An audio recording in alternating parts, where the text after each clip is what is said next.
Hey everyone, so as you just watched in the previous video, I talked about two of the less invasive methods of surgery, the sleeve gastrectomy, which is the one that I've chosen for my surgery, and also the gastric banding or the realized band or the lap band. Yes, that has like 3 different names. Those are the ones that I did in the previous video. If you haven't watched it and you want to know information about those 2 surgeries, please go ahead and watch that video before you watch this one. So this one I will be talking about the BPD-DS, also known as the Biliopancreatic Diversion with Duodenal Switch, and the Gastric Bypass. Now with the BPD-DS, that's surgery is not as common as the other 3 surgeries. I think it's fairly new. I'm not sure how long it has been on the market of people actually doing this. When I read what it is and when I show you the diagram, it seems like the best of both worlds, but there are quite amount of complications and risk with it that make it not so awesome. My surgeon doesn't even do this surgery, so I don't think a lot of the doctors around my area in Maryland do this type of surgery, but it is available. So how does it work? So the BPD-DS procedure reduces the amount of calories absorbed by the body by permanently altering the normal digestive process. It also limits the amount of food that can be eaten by reducing the size of the stomach. However, BPD-DS is considered a malabsorptive procedure. Stomach removal is restricted to the outer margin, leaving a sleeve of the stomach with the pylorus and the beginning of the duodenum intact. The small intestines is then divided with one end attached to the stomach pouch to create what is called an alimentary limb.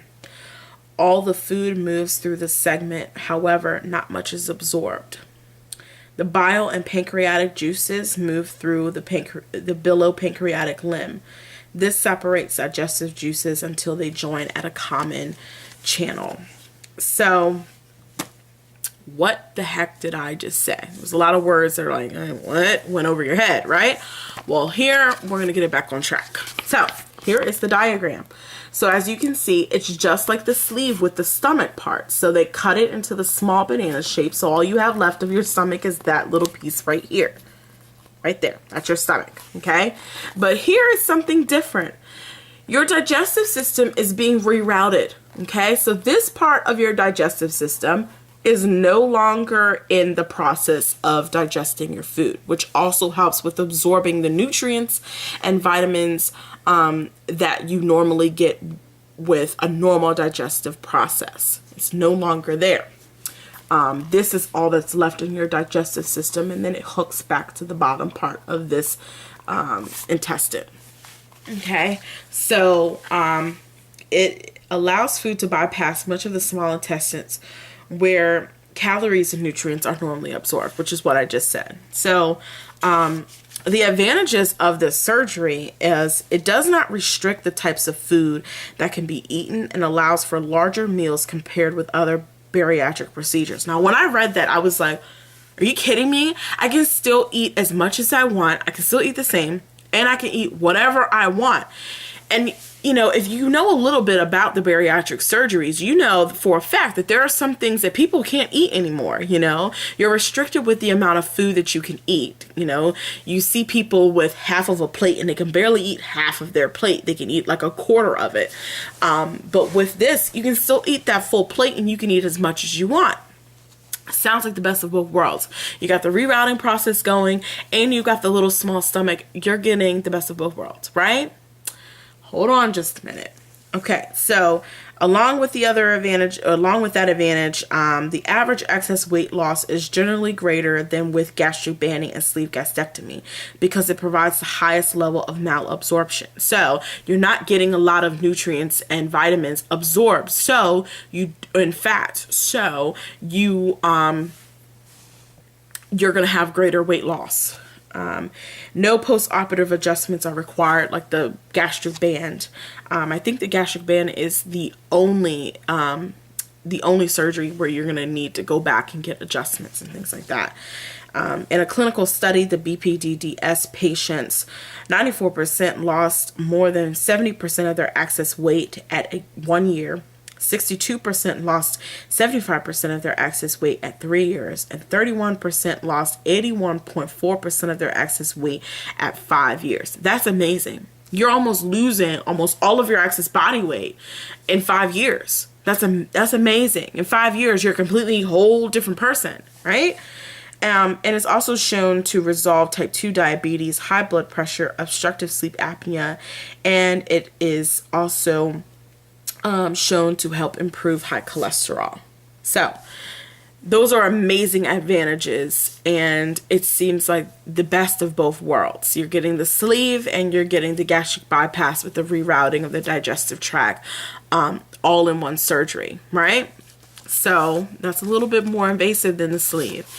And with that, you've got this list of risks, and they are as follows.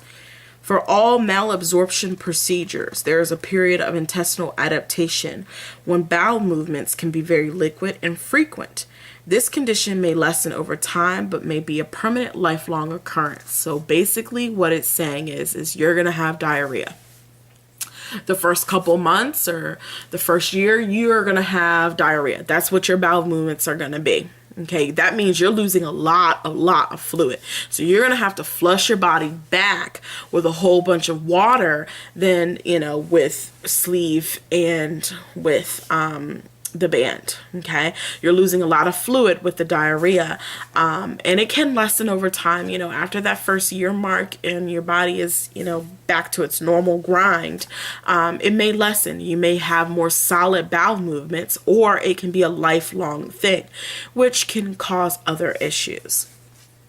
Abdominal bloating and malodorous stool or gas may occur. So you're gonna have some foul smelling poop. I mean, poop smells bad anyway, but it's going to be even more foul. Like, God, did something die in me? And gas. You're going to have a lot of gas, and your abdominal is going to be bloating. Ladies, I don't know about you, but I already get the bloating, once a month. And I don't want it to be a continuous bloat. I'm trying to lose weight. I don't want to look pregnant. You know what I mean? So, yeah, I wasn't a fan of that risk. Also, you're going to have close lifelong monitoring for protein malnutrition, anemia, and bone disease is recommended. Lifelong vitamin supplementation is required. If eating and vitamin supplementation guidelines are not vigorously followed, at least 25% of patients will develop problems that require treatment. So after surgery, with all of them, you're going to have to take some multivitamins and maybe calcium. With the sleeve, with the duodenal switch, which is the one that I'm talking about now, and the bypass, I know you're going to have to take calcium, iron, probably B12, and a multivitamin. So that's 4 vitamins you're going to really be taking. That's a lot to take in on top of the other medication that you might be taking already.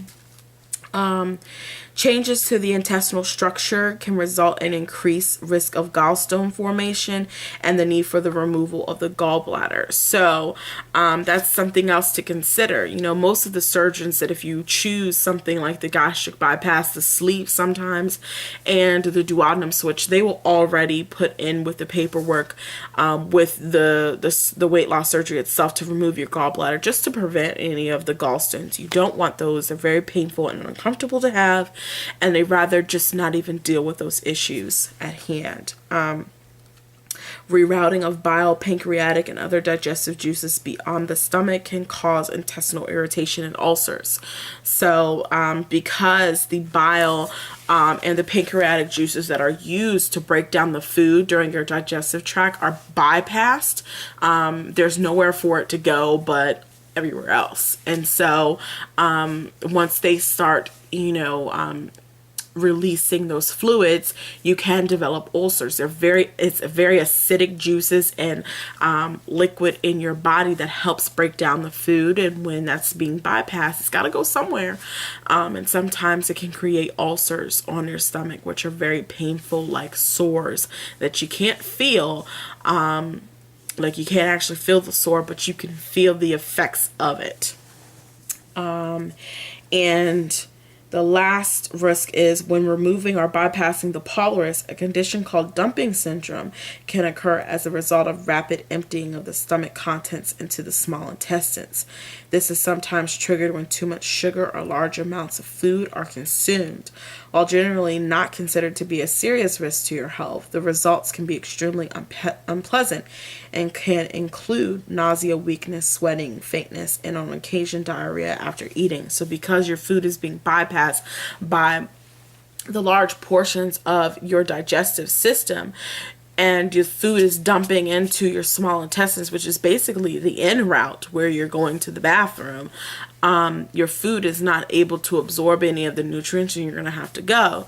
So if you're eating the large quantities of food, which, with the duodenal switch, you are allowed to do that, and it's high sugary and high fatty foods, your body is not going to be able to handle it. And you're going to have this issue called dumping syndrome, which is not fun.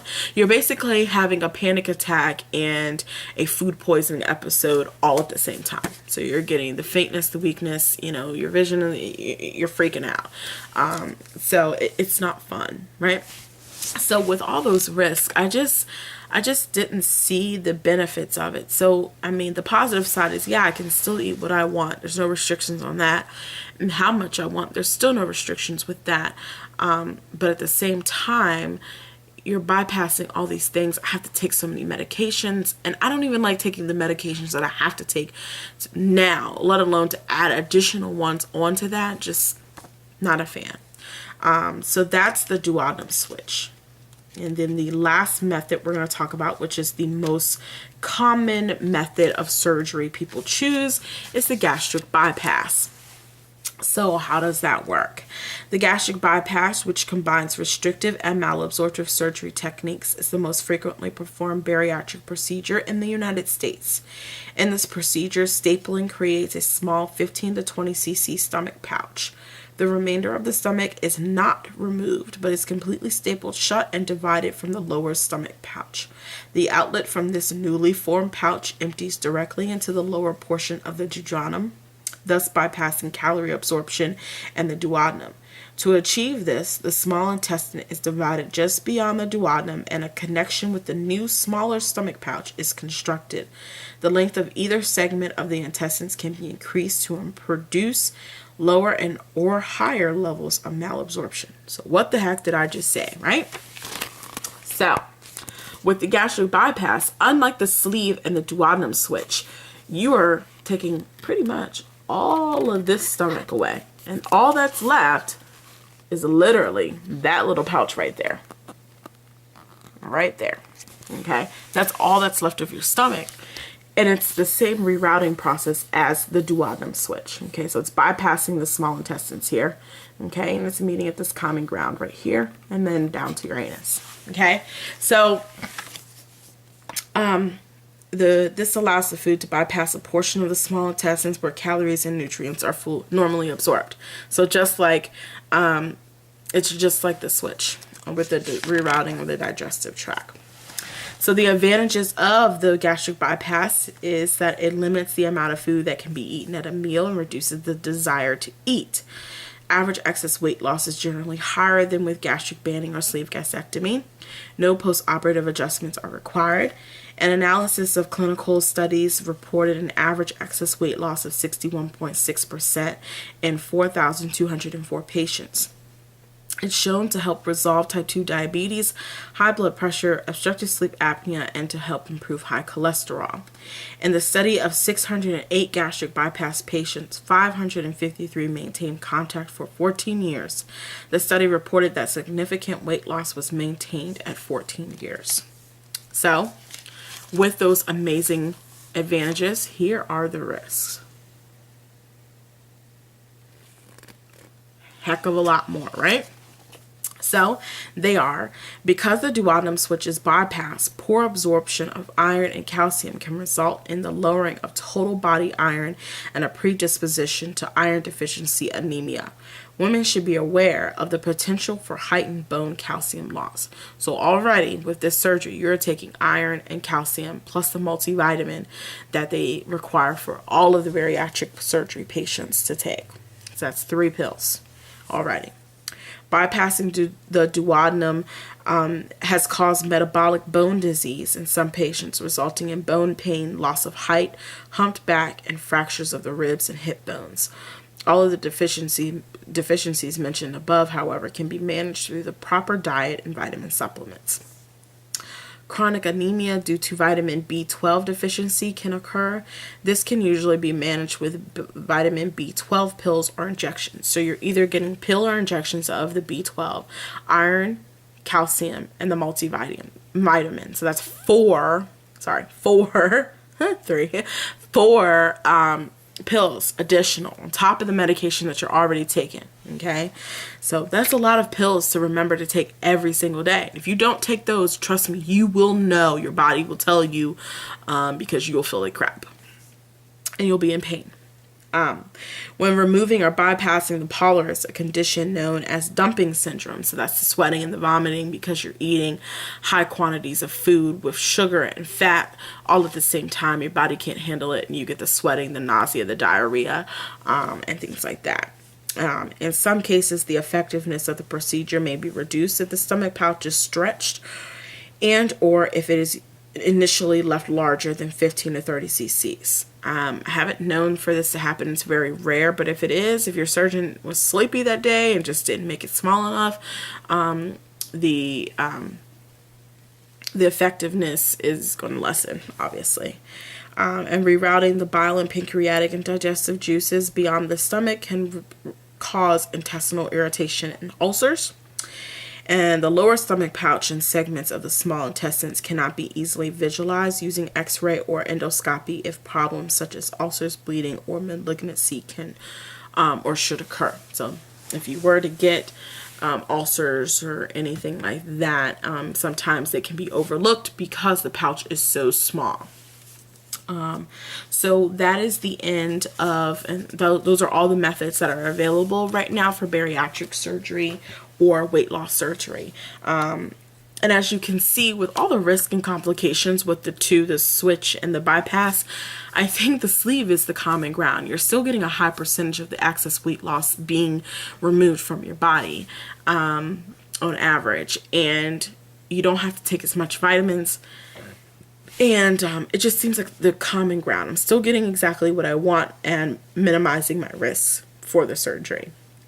So I hope everyone found these 2 videos very informative. Again, if you know anybody that is interested in having the surgery, they don't know where to go or what to turn to, please turn them on to my YouTube channel, A Shrinking Empress.